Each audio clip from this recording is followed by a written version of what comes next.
Welcome to the Obsessed or Not Interested podcast. I am your host, Mindy Wender-Quario, and I'm a small town go-to girl next door who is obsessed with helping others see more for themselves so they can thrive in all areas of life.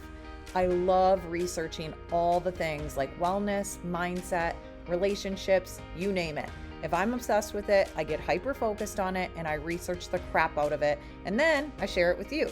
If those are things that you're also obsessed with, then keep listening and let's become new best friends. Welcome to another episode of the Obsessed or Not Interested podcast. I'm your host, Mindy Wender-Quario, and today we're going to talk about goals and vision. Obviously, I'm obsessed with this topic or I wouldn't be talking to you about it, but why I'm obsessed with it is because once I started doing it at age, I think it was like 24, 25, I was like, mind freaking blown because I did not know that this stuff actually worked. Okay, yeah, people are telling me to do it. I've seen people talking about it and I read self-help books, but I never applied it. Then when I started to actually do it, I was like, wow. Like I started seeing results. Everything about me started to change. My confidence started to, it just was mind blowing. So I'm going to tell you a story. I'm going to bring you back to when I was a freshman, but just before that, in my childhood, in elementary school, in middle school, whatever, growing up, I never felt like I was special. I felt I didn't think I was born for greatness. I wasn't like a star athlete. I wasn't a star student. I didn't have a 4.0. I didn't have a high IQ, none of that stuff. So I just was like, this is who I am. This is what I deserve. I was just not born to be something great. And that's what I believed. So now fast forward to when I'm a freshman in high school. And before that, my teachers loved me, right? Well, for the most part, because I wasn't the star student and I was like ADHD, undiagnosed till age 38. So I'm sure that I was in trouble and talking. I remember in fourth grade, my teacher labeled me as the social butterfly because every time I would just be at desk after desk to see who I could get to talk to me because I was just like social. So that's where I was. I was more getting in trouble than I was getting awards. Let's just put it that way. So fast forward to freshman year, and every year in a class, the teacher, I think it was like chemistry teacher, would pick 4 students out of the entire class to be selected for something called, I think it was called like Trees for Tomorrow. And what this meant is it usually was like a very smart top student, and the teacher would pick the 4 people that he saw potential in, and then you'd write an essay, and this would happen at multiple different schools. And then the top 4 students would go on a day trip to somewhere. I can't even remember where it was. And you were like recognized. I think you were in the paper. You were definitely recognized within the school. And it was like this big deal. Okay. Do I think I'm going to get picked for this? Heck no, absolutely not. That I would laugh in your face if somebody's, oh, you're going to get picked for this. No one would even say that because it was like a no. The teacher picked me. One of the 4 students that got picked was me. And I went up to him. I was like, what's going on here? Is this a joke? Why are you picking me? Because I had great relationships because personality wise, I was likable. My teachers liked me, but they just were like, she's not going to ever be a 4.0 student, right? Well, this particular teacher must have saw something in me. He picked me. And I went up to him and I'm like, why'd you pick me? He's like, because you deserve it. I see that you have potential and I think this would be great for you. And I think write the essay. And I was like, okay, guess what? Because of how I saw myself is somebody who was not born for greatness, was not a top student, was not meant to be anything great. I was nothing special. I was definitely not somebody that's going on Trees for Tomorrow. I didn't do the essay. So I was selected. I was in. It doesn't matter if the essay sucked. I was going. And I almost like self-sabotaged myself because of my self-limiting beliefs. So I didn't write the essay. And still to this day, I have guilt about that. Not because I let myself down, but I let this teacher who saw potential in me, because of how I saw myself, I was almost like a slap in the face to him. Like he was doing me a solid. He saw something in me and I did not listen. So can you think of a moment in your life where somebody has told you something, told you to start setting goals, or invited you to an opportunity, or a teacher saw something in you, or a parent or an aunt or uncle or whoever, a best friend, and you didn't see something you didn't agree with that vision they had for you, and you didn't see what they saw. So you decided to be like, yeah, no, I'm good, and not write the essay. So now this is how I really continued on in my life. I remember even in college, I was like, oh, my parents are like, what do you want to go to college for? I was like, well, I can't go I wouldn't be good at this. I wouldn't be good at that. Just like no confidence. And so I went to something that was what I thought was easy. It ended up not being easy even for me then. It was cosmetology school. It's actually really hard. Anyways, we're not talking about that. And then I always had this vision. That's one thing since day one is I always had this vision of being a mother. I never dreamed about my wedding. I never dreamed about getting married or nothing like that. You know how these girls talk about their Prince Charming and their like all these, I never had anything like that, but I did have the vision of being a mother, and I wanted lots of kids. And I just had this vision of me being the best mom ever. So then when I became an aunt, I was the best aunt ever. So I decided to go for early childhood education. And that is something that I was confident in, that I knew I would do a good job because I loved children and I knew that I was good at being relatable and friends. And then just like kids just always clicked with me. Those type of people, I'm one of those people. So that is something I did. But guess what? I quit that too. So at this point, here I am, a brand new mom. You guys already heard my story. And I read a book on goal setting. And I said, this time, because I had such a strong why, like I told you, being a new mom, I wanted my son, I wanted him to be proud of his mom. I wanted to provide a different life for him.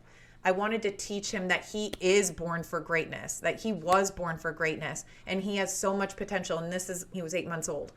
But I wanted to be that mom. And I wanted to be somebody that he could be proud of and look up to. And so when I read this book, even though I was like, this ain't going to work, I decided to apply it. And so I did that. And I was mind blown. And this is why this is one of my favorite topics. This is something I'm very passionate about. Because when I started to apply these things, I started to remember before I'm sitting here thinking, I can't do this. I'm not worthy. I have no confidence. I have these self-limiting beliefs. No one believes in me. Everyone thinks I'm a failure, especially somebody with ADHD. If you know somebody you do know somebody, I don't even have to ask you. Or if you have ADHD yourself, a lot of times I feel like we're misunderstood because we get hyper focused and obsessed with things and then we change our mind and we're on to the next. So even when I started my business, I remember I had people close to me and loved ones say, okay, we'll see how long this lasts. And you know what? Can I blame them? No, right? But I was coming from a very deep love, a loving place with my son and a very deep why. And so when you have that with somebody who's hyper focused and obsessed and ADHD, or just anybody actually, we all can do this, but look out, because there is nothing that can stop me. When it's connected to love for us, there is nothing that can stop you. So first of all, vision and purpose. If you're like, I don't know what I want for my life, you do. Do you want happiness? Duh. Do you want a great marriage or relationships? Duh. We do actually deep down have a vision, but we might just not have clarity on that vision yet. That's all. In the Bible, it even says without vision, people perish. And I think that vision or purpose, I say this all the time. If you look at the older generation, the people that are like 80 years old, but they still have a routine. They're getting up and they're watering their flowers. And then they read out of the newspaper. And then they go meet up their friends to have coffee, the coffee clutch, right? I'm always asking questions when I'm around somebody who's older because I'm like, it's so fascinating to me how there's people who have routine. And this is why I'm obsessed with routine. This is why I'm obsessed with purpose. This is why I talk about this all the time, because you can see when somebody loses their vision and somebody loses their passion or their purpose and they don't have that routine anymore, they perish. Like they just lose themselves. They lack confidence. They don't feel like getting out of bed in the morning, like all of the things. Here's another story, an example of somebody in our hometown.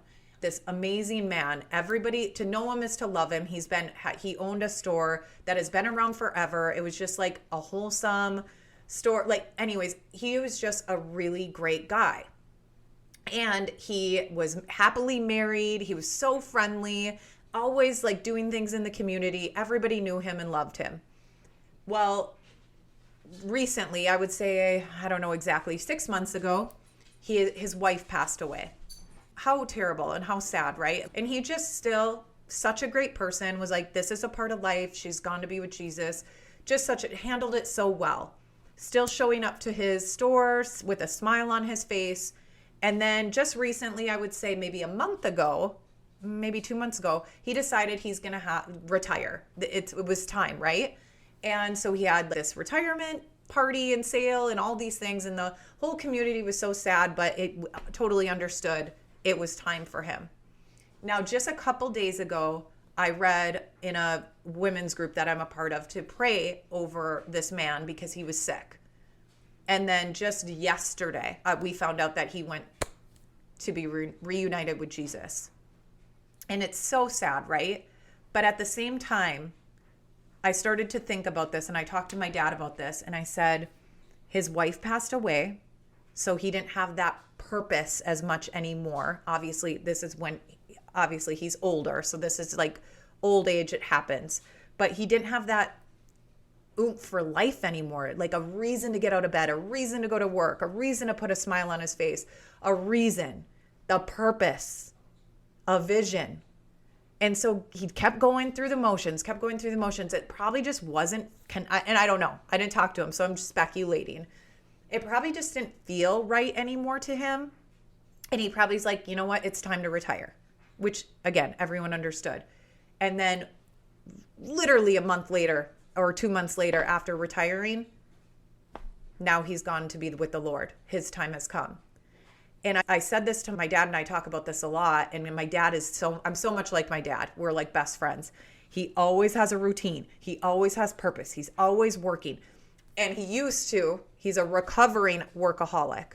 But now he's at every single one of his grandkids' games and tons of grandkids and great grandkids now. But he doesn't miss the things. But at the same time, he has a schedule, a purpose. He's always working. He's always helping and serving for free.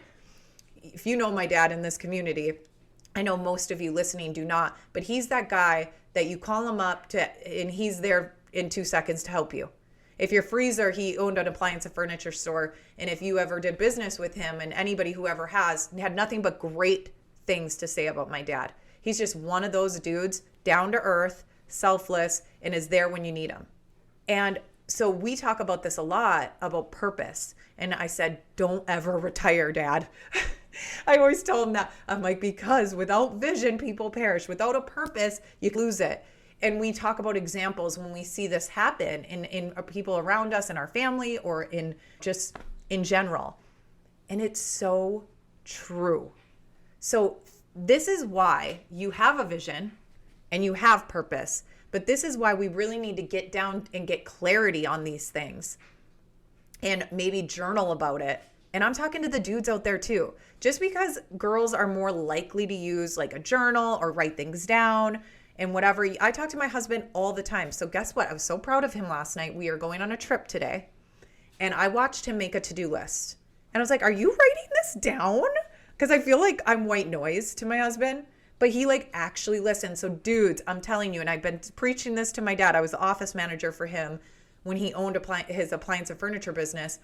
And I would be like, you need to make a list. You need to write this down. You need to have goals. So anyway, so I get very proud if my dad or my husband listen to me. So here's the thing that holds people back, in my opinion. And we can go back to these examples that I just shared. But I don't know if you can hear that in the background. My dryer just went off. But is what the reason why we don't want to be like having these goals or vision or whatever is because it seems so far away. And I always go back to using the example of fitness. Is if you say I have to lose 50 pounds or 20 pounds, that can seem very daunting because it seems so far away. But we have to try to change our mindset about that and start to break it down. And when you start to use writing out your goals. So what I teach in the hyper-focus journal is I teach you a step-by-step, very basic for my ADHDers who don't have a long attention span like me. And you don't want all the fluff. You don't want all the rules. You don't want all the directions. You just want step 1 through 5. Tell me how to do it. And boom, you're off and running with the journal. That's what this is. So in the journal, and I don't care if you don't use my journal, you can do this in a notebook. This is what I did for years. The journal is just keeps you on track and is more organized. But what I teach in the journal and what I break down is I talk about, okay, number 1, where are we? Because you gotta be honest with yourself.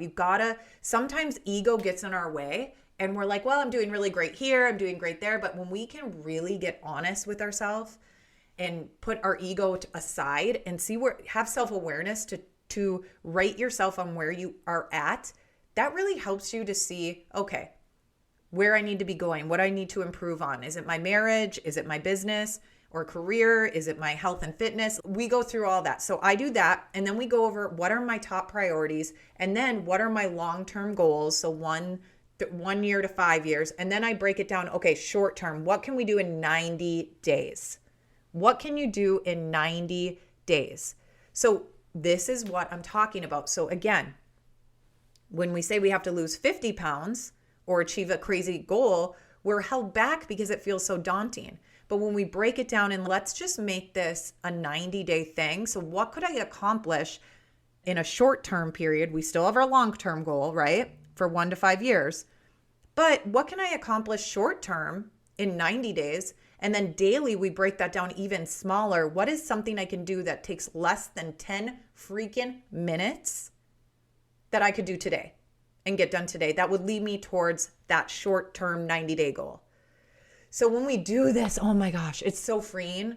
When I learned this, again, it blew my mind because it didn't seem so daunting. I was like, hey, I can do this. I got this. I can do this. Like even Mindy can do this. So I'm not going to not turn in the essay, right? That's what I relate back to that. Because if we have this belief that we're not born for greatness and we have no confidence that we can't do this stuff and yada, yada, yada, we're not turning in the essay. We're not starting the fitness program. We're not starting that business. We're not going to marriage counseling. Whatever it is for you, whatever your goal is, you're not going to do it because it feels so daunting. But when we break it down, it feels, I can do this. Then here's another thing. The magic can happen as well when you realize it could be the power of one more. I highly recommend reading Ed Mylett's book, The Power of One More. It could be one relationship. You could be like, I'm destined to be alone forever. But maybe not. Maybe it's just that next relationship, one more relationship, one new customer in your business, one reel on Instagram to go viral that's going to make all the things that you've been working towards and the right people to actually get their eyeballs on you and relate to you, and your business takes off. One change in your life, one tiny tweak, like adding what we're talking about today, adding goal setting and journaling to your daily routine, that changes it all forever. Your mind, this is what happens. When you start to change your mindset and start thinking of the things like I just said, so it's not so daunting, and think it might just be one more workout, one more rep. Literally, that's what this book is great. I highly recommend reading it. Your mind legit changes, you guys. You change your focus when you believe it could be only one more, or it could be that long-term goal, it could take only a month or 90 days. It's like your mind changes and your confidence in yourself changes, because you might think I can't do that thing that's going to take 5 years, but you just might believe that you can do it in a shorter term goal in a month, And what's important to you? And so this is what I always try to, and again, I just explained this about the hyper-focus journal, but as you get through it, and you can do this again, just in a notebook. I'm not trying to tell you have to, like it only is going to work if you do the hyper-focus journal. No, do this. I don't care. Just do this in a notebook or anything. When we change, or when we focus on what's important to us, that's what we pay attention to. Tony Robbins, I think, says it like this, and I might screw it up, but whatever you focus on expands. Wherever your focus goes, energy flows. So again, if something's really important to you, like my husband was just looking for a truck, Every single day he was on Marketplace and on the internet looking for these trucks. So every single day he was seeing different trucks in the same category with all the same things that he needed. Every single day would come up. A new one would come up because that was important to him in the moment. And that's where his focus was. And when you whatever your focus is, it will expand. So now my husband just bought this truck finally. I'm like, oh, you're going to free up so much of your time. You're not going to be on Marketplace. And now I'm seeing, because it's a red truck, everywhere I look, I never noticed this truck before. I'm like, oh, there's a truck that he just bought. And I'm noticing the red trucks everywhere because I started to help him research towards the end before we pulled the trigger. So now my focus is on this red truck because whatever is important to you, you pay attention to. Whatever you focus on expands. So when we set our goals, if we can surround our goals around things that we love and we're interested in and that excite us. For example, when I started my goal setting, I didn't think I was born for greatness. I had no confidence. I wasn't the best at anything. But guess what?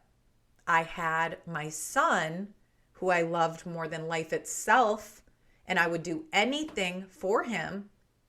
And that made me run towards the uncomfortable, run towards setting these goals that I didn't think I could accomplish because my goals and my why was surrounded with love, something that was important to me and that I loved. So he gave me the belief within myself that I could at least take the one step forward. Again, the one step, the one relationship, the one customer, the one reel. It sometimes just is that one step towards setting your goals and figuring out your purpose and having that vision. Taking the first steps, that's it. And this is for the dudes too. This isn't just for women to do.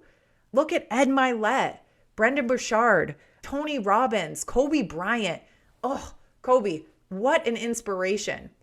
I could go on and on about every single time I have a child athlete. He's 15 years old. I'm always like, here's a story about Kobe Bryant. Here's a story about Michael Jordan. I'm always feeding him with things that he's interested in, what is important to him, to help fire him up before a game and help him. This is what Kobe did. And show him what leaders do. Show him what goals, like leaders that set goals. Look at what this brings them to. And I like to show the behind the scenes because a lot of kids believe, oh, that's just like natural ability. And sometimes it is, but we all know, well, most of us know, Michael Jordan was cut from his high school basketball team. So that takes work behind the scenes, the daily things that we do, the things that are easy to do, also easy not to do, is what get us to be on the Lakers starting like Kobe Bryant. He was there. He went to before every game, was there first and stayed after, because that is the man he was, because he knew it took work in the separation season, which means when nobody else is working, that's when you can get some leverage to get better, is when nobody else is doing the work. Do the things that nobody else is doing and outwork everybody else. And that's how you can get ahead. And I'm not saying to compare yourself whatsoever, but you get what I'm saying. As an athlete and as a parent and as whatever, sometimes it's not about what we do, as in, okay, I bring my kids to school today. I had an IEP meeting for one of my children. All of that's great. But sometimes it's laying in bed with them and reading the Bible with Hudson, or saying a prayer over Lily, or just cuddling in bed. Sometimes it's just the tiny little things that you do every single day that make the biggest impact. Eating dinner as a family, that's a goal. By the way, all of these things, I'm not saying you got to start a business and it has to be this huge thing. When you go through I call it the foundation evaluation in the Hyperfocus Journal. And when you rate yourself and you're really honest with yourself, you're not like, oh yeah, I'm great. And you're being really honest with yourself. A goal that you set, if you're lacking with being present with your family, and you feel like you want to build more of a connection with your children before they move out of the house or whatever, maybe just having family dinner every night, or 5 days a week, or 3 days a week, where the TV's off and you guys are just connected with each other and no devices. That could be a goal. Also, about if you're somebody that is selling themselves short, humans can change. Oh my goodness, humans can change, and we are more qualified to help the person that we used to be. So, for example, maybe some people would be like, well, I'm not going to listen to her. She used to be on state assistance. She was broke. I'm not going to listen to her about anything about marriage because she's been divorced. Well, how about looking at it this way? My divorce, instead of thinking, I can't talk about relationships because I'm disqualified, how about, heck no, we are the most qualified because we have lived through it and we turned it all around. So you can turn your pain into your purpose is what I'm trying to say. So if I am somebody who was on state assistance, broke, no self-esteem, lack confidence, but I found a way to overcome that, and I have something to show for it, where I have this different life and I have confidence and I have businesses and all these things, then you can actually say she is more qualified because she is teaching and sharing from experience and she has lived through it. So again, let me repeat that. We are more qualified to help the person we used to be. So if that's for you, let's just say you were 50 pounds and you lost 50 pounds, you are even more qualified to help those people who you used to be. So somebody who needs to lose 50 pounds, that's who you need to run to and try to serve them, telling them how you did it. Walk them through that. Tell them how you struggled so they relate to you and that they can see, if she can do it, so can I. That has been my thing since day one, is I set out every single day without expecting anything in return to help as many people as I possibly can. Okay, so I want to set out every single day to help as many people as I possibly can without expecting anything in return. And I'm going to share my struggles and what I've been through. I'm going to share that I'm not going to be embarrassed that I was on state assistance. I'm not going to be embarrassed that I didn't do the essay. I'm not embarrassed that I got a divorce. I've worked through that. And now because I've come out of that, I'm on the other side of that, and I've gone to therapy and I went to retreats on this. And now I know how important it is. Every single night, I want to read a devotional with my husband. I want to go on date nights. I'm not going to skip that. I'm going to make my family a priority. Every single day, you can set goals now in the present tense for where you want to be in your future. Okay? So look back on the last 90 days of your habits and behaviors. If you are unhappy with where you are right now in your life, and this happens to me too, you guys, I will be like, man, what is going on? I don't feel confident, blah, blah, blah. I don't like how my body looks, or my husband and I feel disconnected, or whatever it is. I can stop and go back to my hyper-focused journal, go to my foundation page, and do the evaluation again.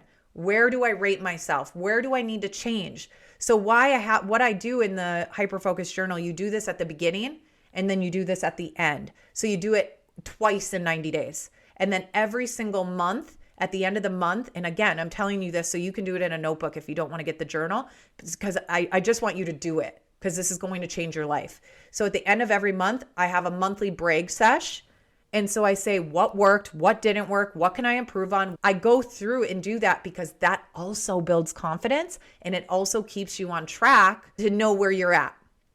So again, what I'm doing right now is going to determine how my life is in 90 days. That's why I created the hyper-focused journal to be 90 days, because what we do now, our habits and our behaviors that we're doing currently, is going to produce the results and our emotions and how we feel about ourselves and the way our body looks and whatever in 60 to 90 days from now. So if I stop reading personal growth, if I stop doing my workouts, if I stopped using my journal and doing all my affirmations in my morning routine, if I stopped taking my supplements, if I stopped eating healthy, how do you think I'm going to feel in 60 to 90 days?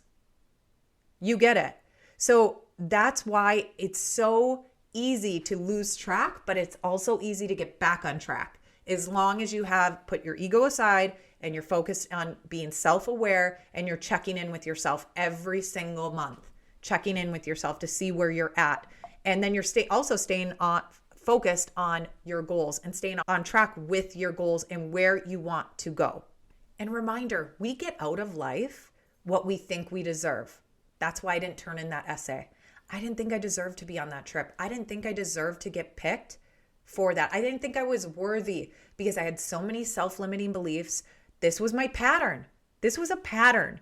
And this is what I chose every single step of the way throughout my life until I turned 25, became a mom, and started to find my purpose and have a vision and set goals around something I loved and that was important to me. And that was my strong why. Okay? So even if you're feeling like, Mindy, I was not born for greatness. I don't know. I know this is your story and I believe you, but this isn't my story. This isn't me. That's BS. God created us all that we have more potential than we can use in 100 lifetimes. We were all born for greatness. Does that mean we're all born to do the same exact thing and have the same exact purpose? No, we are all unique. We have different things that are important to us. You get it. You need to figure out what that is for you. And you know how you do that? Is you start doing the things like I explained, this foundation evaluation and writing out your top priorities, what is most important to you. So every single day you're reviewing that and you're like, okay, God's important to me. What am I doing today to make that my top priority? My family is important to me. Okay, what am I doing today to make that a priority? So every single day you get a choice. You get a decision. And by the way, where we are in our lives, for the most part, there's obviously things that are out of our control. But the things within our control, you are at. I want you to listen. Turn up the volume. Kids in the back seat, listen to this. You are where you are in your life currently because of the choices and decisions that we make on a daily basis. And again, for the most part, so don't come at me saying, well, I didn't choose it. Okay, I get it. But you get what I'm saying. We get to wake up every morning to decide, hey, what are my top priorities again? Okay, family, God, my health and fitness. Those are our things. Okay, so what are we going to do today to honor those things? How are we honoring our top priorities today? We have to let go of our egos and get really self-aware instead of saying, well, yeah, God's my top priority. And I go to church nothing's bad about this. If you go to church every Sunday, same. And there's days that I don't read my Bible. I'm going to be honest with you. But when I'm on point and I'm operating at my best self, because some days I don't, by the way. Some days I don't wake up early. Some days I don't do my supplements. But I can reel it back in because I can come back to home. I can come back to square one. I can come back to, okay, this is what an ideal daily routine would be. So I can operate to be the best mom I can be, the best wife I can be, the best business owner I could be, the best. I always think every single day before I post something, before I share anything, is how is this serving? How can I serve somebody today? What can I do to serve somebody? And I don't care if I just serve one person. I don't care if just one person listens to this podcast and is like, dude, this changed my life. Done. Job done. That is what like I said, I set out every single day to help as many people as I possibly can without expecting anything in return. And that's truly, deeply what I mean. And that's what gives me life. If I'm not serving, I don't feel, it's just not exciting to me. It's just not. So we have to make these decisions every single day to look at our top priorities, look at our goals, look at what we want. What is our future self going to look like? What is our future life? What's our dream life? And then every single day, we get to make these decisions. It's so great when you have the power. Stop giving your power away to your husband or to your wife or to whoever, and take your power back and be like, okay, I got this. Me and God together, we're working together as a team. We got this. And I teach you all of that in that hyper-focused journal. But keep listening to this podcast and I'll share things so you can do this on your own if you don't want to get the journal and you can just do it in a notebook. But I also, and I'll talk about this, is how I journal and I invite God into my prayers. I invite God into my goal setting. I invite God into all of these things that we're talking about. And talk about collapsing time. When you, and talk about helping you go down the right path, because he's going to let you know if this is right for you or not. Okay, So the last thing I'll say, and then we'll end this because I'm going a little over. I like to keep these around 20 to 30 minutes, keep them brief for you. But once we do all the things, we're letting our ego go. We're not comparing ourselves to other people. We're believing that we're setting goals. We have purpose, vision, goals, right? And when we start to do these things and have this routine, it has to be daily, you guys. And again, we can miss days. We're not going to die, but we're going to reel it back in and come back to home where we're in the zone, operating as our best selves. And when we do that, and we are doing daily things that are leaning towards our short-term goals and then eventually our long-term goals, and we're doing all these things, guess what? You're sending the message to your brain that I am worthy. I show up for myself. Maybe I was born for greatness. And you're going to if you spend time with God, if God's a priority in your life and you're reading your Bible and praying and journaling, you're going to start to be like, dang, yeah, I can do this because I'm not doing it alone. God's with me. Oh gosh. Like sometimes it's just like a aha moment. You're like, oh crap, I've been trying to do this all on my own for so long when I got like the most powerful thing in the world helping me. So these are the things that you're going to do on a daily basis. We're going to have these routines and you're going to start seeing magic happen, which is going to start building your confidence, making you believe that you were born for greatness. And we're going to take massive action. And you are going to feel so alive and so purpose-driven. And you're going to wonder why it took you this long. Okay, I'm going to end it there. I will go over how I goal set and break it down a little bit more. But if you want to learn like more in depth on how I do basically a lot of what we talked about today and about my goal setting strategies and about how to do visualizations, that's huge. And then create a vision board and all of that. I'm hosting a masterclass on December 14th. If you go to mindywender.com or go to Instagram and go to @MindyWender, you will find the information there. It's going to be a free masterclass. It's probably going to be about 60 minutes long. So, and you can register there. I'll have the link on my Instagram and on my website. You can register for that. I think there might be limited spots available. So make sure you do that as soon as you're hearing this. And if you're interested in the Hyper-Focus Journal, you can just always shoot me a DM on Instagram or go to mindywender.com and you can find the information on there as well.